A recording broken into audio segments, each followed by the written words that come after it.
તો hello guys, કેમ છો બધા મિત્રોને જય માતાજીને હર હર મહાદેવ। તો મિત્રો જો હું ને ભયું છે ને વાડીમાં આવ્યા હતા। જો આ રહ્યો ભયું આ કોડિયાનમાં માટી ભરીને ખાલી રમે છે, કશું બનાવતો નહીં। હું બનાવે બેટું?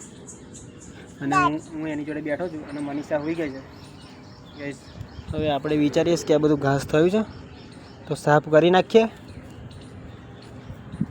આ બધું ઘાસ થયું છે તો બધું સાફ કરી નાખીએ અને પછી કશુંક રોપી દઈશું શાકભાજી અંદર। જો એક રીંગણી છે, એક સરંગવાનો ઝાડ છે, છોડવો છે, એક થયો છે, એક તૂટી એક વાંદરાએ તોડ નાખ્યો। જો આ તોડ નાખ્યો વાંદરાએ, એક આ થયો છે મોટો। બસ બીજું કંઈક શાકભાજી એ રોપી દઈશું આપણે। અને અમારા ભયું જો એ વિચારીએ હવે આપણે, પણ મનીષા ઉઠે તારે હવે મનીષા હોઈ ગયા છે એટલે મનીષા ઉઠે પછી કરીએ એટલે કે ભયું રમસ એટલે કે બે હોય આગળ। જો ગાઈસ કેટલા બધા લીંબુ થાય બતાવું તમને। જો લીંબુ થાય છે ને પાક્કા જો કેટલા બધા પાક્યા છે, બહુ પાક્યા છે, બહુ ગરીબી જાય છે। કેટલા તોડવાના તો આખું ફ્રીજ ભરાઈ ગયું છે।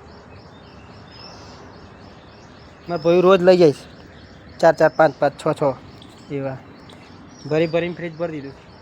તો ગાઈસ મને એવું કહે કે ચાલ આપણે જોઈએ કઈ લઈ જાય, કઈ બનાવસ? ચાલ હેન હું બનાવસ બનાય એ જો કોડિયાથી આવું બનાવસ બનાવી દે હેડ બનાવી દઉં હેડ। તો ગાઈસ વિડીયો તમને પસંદ આવે તો વિડીયોને લાઈક કરી દેજો, શેર કરી દેજો અને ચેનલ પર નવા હોય તો ચેનલને ફોલો કરી લેજો। મળીશું હવે નવા વિડીયોમાં, ત્યાં સુધી બાય બાય।